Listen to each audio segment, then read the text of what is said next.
Baik, Assalamualaikum warahmatullahi wabarakatuh. Bapak Ibu Guru yang terhormat, kembali lagi di channel Guru Abad 21 Media Informasi dan Edukasi. Di video kali ini Bapak Ibu kita akan share terkait pertanyaan dari beberapa subscriber bagaimana sih tampilan rapor dari kurikulum Merdeka itu. Ya, jadi Bapak Ibu kita akan melihat perbandingan rapor K13 dan kurikulum Merdeka supaya kita bisa melihat langsung perbedaan antara rapor K13 dengan kurikulum Merdeka.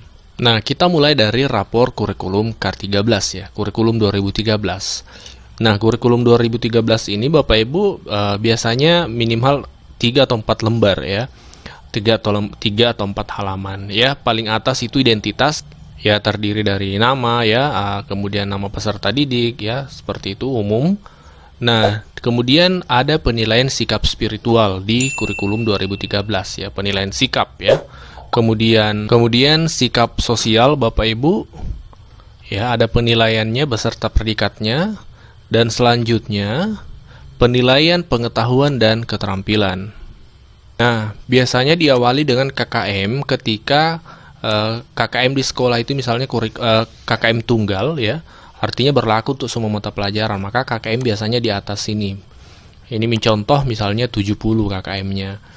Nah, di kurikulum 2013 tetap kita menggunakan KKM ya, seperti itu. Dan mata pelajarannya, kemudian nilainya, predikatnya, dan deskripsinya. Ini tabel pertama untuk nilai pengetahuan.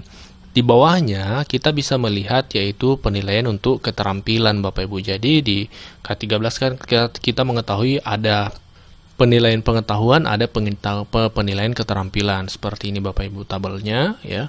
Kita tentu sudah tidak asing dengan K13 ini. Ini kami hanya mereview saja.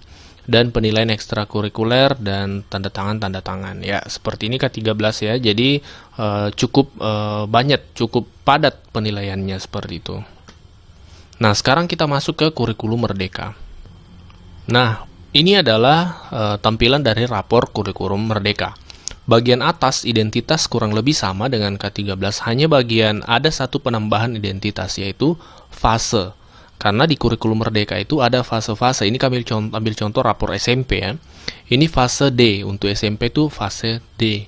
Kami akan bahas lebih lanjut tentang fase-fase di kurikulum Merdeka ini di video selanjutnya Bapak Ibu.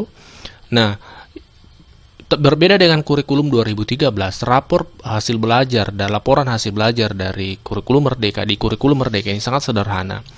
Hanya seperti ini Bapak Ibu, nomor mata pelajaran, nilai akhir, dan capaian kompetensi. Jadi tidak ada KKM dalam rapor kurikulum Merdeka karena memang KKM secara kuantitas ya, itu tidak ada di kurikulum Merdeka, tidak dipakai lagi. Dan juga tidak ada lagi pembagian nilai pengetahuan dan nilai keterampilan Bapak Ibu. Jadi seperti ini. Nah, mata pelajaran, nilai akhir, dan capaian kompetensi Bapak Ibu. Di halaman selanjutnya terdiri dari kegiatan ekstranya, kemudian kehadirannya, seperti itu sakit, izin tanpa keterangan, dan tanda tangan. Jadi kurang lebih ini hanya 2 lembar saja atau 2 halaman saja Bapak Ibu ya. Maksimal 2 halaman ini cukup untuk rapor satu siswa seperti itu. Nah, jadi Bapak Ibu yang selama ini penasaran dengan rapor dari kurikulum Merdeka karena mungkin belum menerapkan kurikulum Merdeka di sekolahnya, belum masuk sekolah penggerak seperti itu. Nah, inilah tampilan dari rapor kurikulum Merdeka Bapak Ibu. Hanya 2 halaman dan sangat sederhana. Lebih-lebih istilah ranking ya, kita tidak akan menemukan di kurikulum ini, di rapor ini ya, karena memang sejak K13 itu ranking kan sudah tidak dipakai lagi.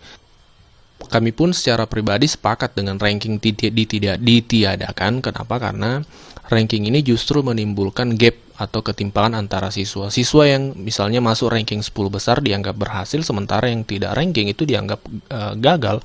Padahal tidak ada produk Tuhan yang gagal Bapak Ibu. Semua produk Tuhan itu bagus, hanya saja setiap siswa itu memiliki bakat dan minat yang berbeda-beda Bapak Ibu.